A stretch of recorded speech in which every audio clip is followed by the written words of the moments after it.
Mi salón estaba muy lento y tenía que pagar muchísimo rédito al prestamista del barrio, pero una clienta me habló de Promipyme, donde me dieron mi primer préstamo a una tasa increíble.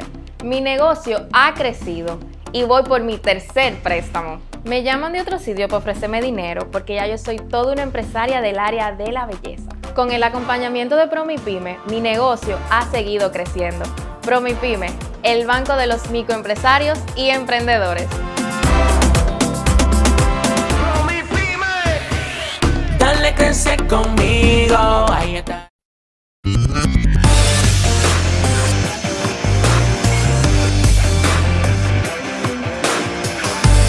República Dominicana, muy buenos días. Estamos aquí en día miércoles ya y bueno, parece como que el país se ha paralizado.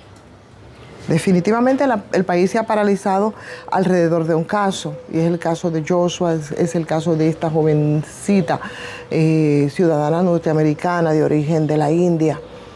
Y el país requiere un poquito más que la atención, a veces como circo a los dominicanos, con algo que simplemente en un país donde las instituciones funcionan, ha debido avanzar cumpliéndose todo el proceso debido en estos casos, que parece que nos han mostrado que sí, ciertamente se puede cumplir el debido proceso, y que al final, bueno, pues nos informen los resultados, que no podrán ser otros que nos digan en cualquiera de las circunstancias el paradero de esta joven. Por muchas razones. La primera, porque se trata de un ser humano, y la segunda, por el impacto que eso tiene también en términos de país como destino turístico, la autocrítica para que se hagan las correcciones que habría que hacerse, pero toda suerte de especulaciones nosotros la hemos visto, no solamente a través de las redes sociales, también a través de los medios convencionales, como si es que estuviésemos necesitados de entretención. Y esto, que es una tragedia, de ninguna manera puede devenir en comedia o puede devenir en show, en circo, un circo que parece que la gente necesita desesperadamente para no afrontar los problemas que tenemos, que son muchos, y en un país donde por más que nos digan, no es verdad que todo anda bien. Por tanto, la ocupación que hemos tenido siguiendo cada milímetro de información de este caso nos obvia ver o dar seguimiento, por ejemplo, a cómo está la situación en Barrigol. ¿Cuál es la situación de los campesinos? ¿A qué acuerdos ha llegado esa comisión? ¿Cuáles son las revisiones que se van a hacer desde el gobierno?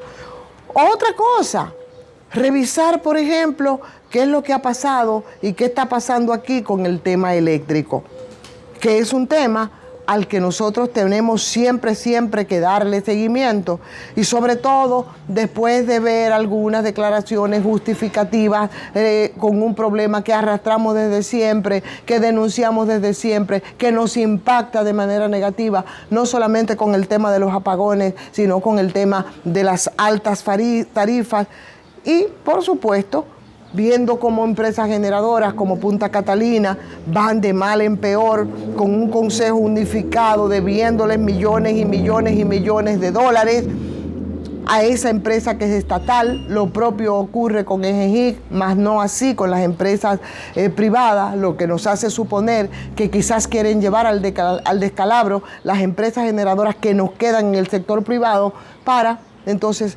encontrar la excusa para también pasarla al sector privado, experiencia que no dio resultado en tiempos pasados.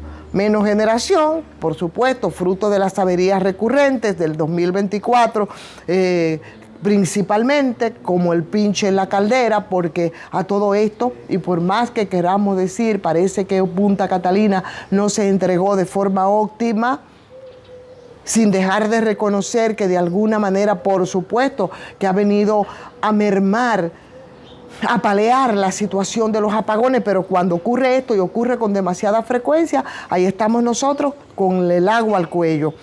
Entonces, hay menos ingresos como consecuencia de la menor generación, hay mayores gastos a pesar de la reducción del precio del carbón, todo un desastre administrativo, y eso coincide con el peor año de las empresas distribuidoras, posiblemente el peor año de Punta Catalina desde el 2021. Pero eso no es algo que a nosotros nos preocupa. No, nosotros estamos entretenidos con un caso que, si bien tiene importancia, debe fluir de manera natural con las instancias que corresponde, y estamos con el agua al cuello con el tema del dólar. Por ejemplo, el dólar se colocó de un tirón a 63 por 1. Así es. El número, que debe ser bastante preocupante, en tanto fue la tasa que se calculó en el presupuesto de este año, pero a principios de año, cuando se supone que empiezan entonces a hacerse un periodo en el que se supone, ¿verdad?, que en el año pasado se hacen las mayores importaciones, se cobran, entonces empiezan a pagar en enero, en el primer trimestre del año, y entonces ahí y ese fue el intento de justificar el aumento de la tasa del dólar. Sin embargo, lo que está pasando, yo creo que es preocupante y amerita que nosotros se nos dé una explicación, sobre todo por el impacto que tiene el alza del dólar en todos los comportamientos de la vida del país. Pero no, este es un fenómeno al que se le ha restado importancia y simplemente se le atribuyen a sectores externos. Ni siquiera el presidente de la República, en su semanal, cuando tocó cuando se tocó el tema, tuvo una respuesta convincente, pero ya nosotros empezamos a sentir el impacto de algo que debería de preocupar, porque está avanzando a una velocidad increíble con la que los actores del comercio ajustan los precios. El dólar sube, pero los únicos que perdemos somos nosotros, porque ellos ajustan sus precios, nos sacan de las costillas y, por supuesto, una economía como la de República Dominicana, que no está dolarizada, tampoco deja de estarlo. Y eso te lo demuestra cuando tú vas a comprar una casa, cuando tú vas a comprar un vehículo. Señores, a ti te dan los precios en dólar. Entonces, te calculan esos bienes en dólar y tenemos entonces una economía dolarizada en los hechos, aunque teóricamente no lo estemos, y ese es un problema. Señores, el dólar está subiendo y en la misma medida en que sube el dólar, suben los precios, porque como los empresarios no pierden, todos nos lo sacan a nosotros de las costillas, y nosotros en eso tampoco nos detenemos, porque eso no es noticia, porque estamos entretenidas con el desgarrador caso de esa joven que ciertamente es bastante perturbador, porque se trata de una vida. Pero ni qué decir del país político. Tenemos los principales partidos de oposición, reducidos sí, pero son los que tenemos los principales partidos de oposición. Por ejemplo, en la Fuerza del Pueblo, que parece ser que el presidente Luis Abinader ha escogido para que sea su principal contendor. Señores, se están matando por el tema de la Secretaría General. ¿Por qué? Porque Leonel quiere a Peñita, que era un dirigente del PTD, que es la franquicia, para decirlo de manera elegante, porque yo soy de las que pienso que fue un negocio que se hizo. Ahora, lo que yo no sabía es que el negocio se había hecho con la militancia también incluida, para ver la insistencia del expresidente Leonel Fernández en que Peñita sea el secretario general. Y, por supuesto, eso ha creado fricciones, porque los dirigentes de la FOPU, Dionis Sánchez, también Franklin Rodríguez, ahora están hablando de que para buscarle un bajadero y soluciones quieren implementar métodos que fueron los que sacaron a Leonel y su grupo del Partido de la Liberación Dominicana, porque la doble moral y lo farsante de estos politiqueros del patio no tiene nombre. En un momento un procedimiento es malo hasta que no te toca a ti aplicarlo. Entonces, tanto que fuñeron, por lo que dicen ellos que tuvo que desgaritarse del PLD Leonel Fernández con su grupo. Entonces ahora, ante un conflicto interno en la FUPU, entonces ellos quieren aplicar los mismos métodos que ellos criticaron. Y esos mismos métodos es cambiar las reglas del juego, por ejemplo, de la Fuerza del Pueblo, y en vez de una matrícula de 87,000 delegados, solo votaría la dirección central, que son cerca de 15,000, lo que permite que se pueda manipular todo de manera sencilla, de manera que se imponga el rey, el líder, el guía, en este caso, Leonel Fernández. Pero además, no nos detenemos en eso. Y no nos detenemos en eso, en el sentido de ver cómo accionan de manera hipócrita los partidos, que no entienden que las formas de hacer política en este país deben cambiarse. Eso no nos preocupa. Estamos entretenidos con las distorsiones, manipulaciones, fake news que vienen en torno a una vida que aparenta y ojalá no sea así, se ha perdido, y tendrán entonces que dar respuesta a las autoridades, en tanto, no respuesta porque ellos tengan responsabilidad, sino en el sentido de que una persona no se desaparece así nada más porque sí. Entonces algo pasó y eso tendrán que explicarlo. Pero mientras tanto el país sigue y nosotros estamos jodidos.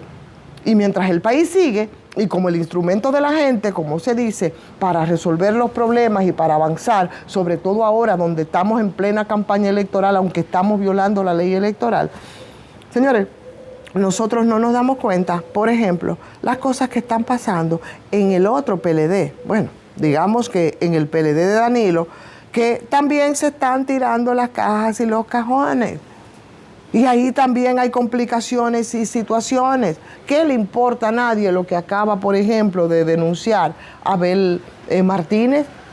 Ahora que él no fue favorecido con el dedo de Danilo y ahora está hablando de cómo se inmovilizaron las cosas en el partido y cuántas. O sea, está poniendo y sacando afuera todas las triquiñuelas que no fue más que el dedo de Danilo obligado en ese momento a tener que seleccionar a Abel porque era la persona que le podía resultar más fácil irse a la FUPU en un momento y en una coyuntura donde había una especie de chorrera. Entonces, ¿cuál era el balance? Margarita, Abel, pero Margarita sabía por los temas ya incluso hasta personales con Leonel Fernández, tenía muy clara la conciencia Danilo Medina que no se iba a ir a la FUPU y como de lo que se trataba era de retener, entonces no le quedó más remedio que echar manos a Abel y después entonces soltado en banda, y eso es lo que está denunciando Abel, aunque no lo está diciendo exactamente así. Esa es una interpretación que yo tengo de lo que ocurrió en eso,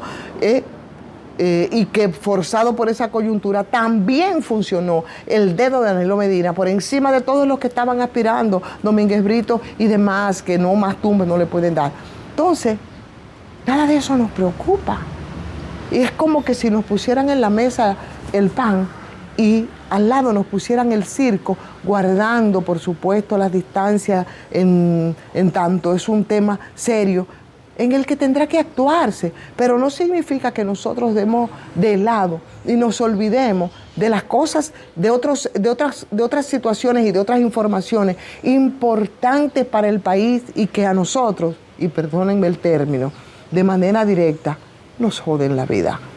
Vamos a darle like a esta transmisión, vamos a compartirla, agradecer como siempre a Farmacias GBC con su 20% de descuento en todas sus sucursales. Señores, les digo que la gripe me está agarrando de nuevo, esto no está fácil. Esta semana vamos a tener un frente frío, cuídense, porque eso nos hace muy, muy vulnerables. Suscríbanse a este canal de YouTube, es lo más importante. Mañana es jueves y nos reencontramos de nuevo en otra transmisión de Soy Ivonne Ferreras. Hasta mañana.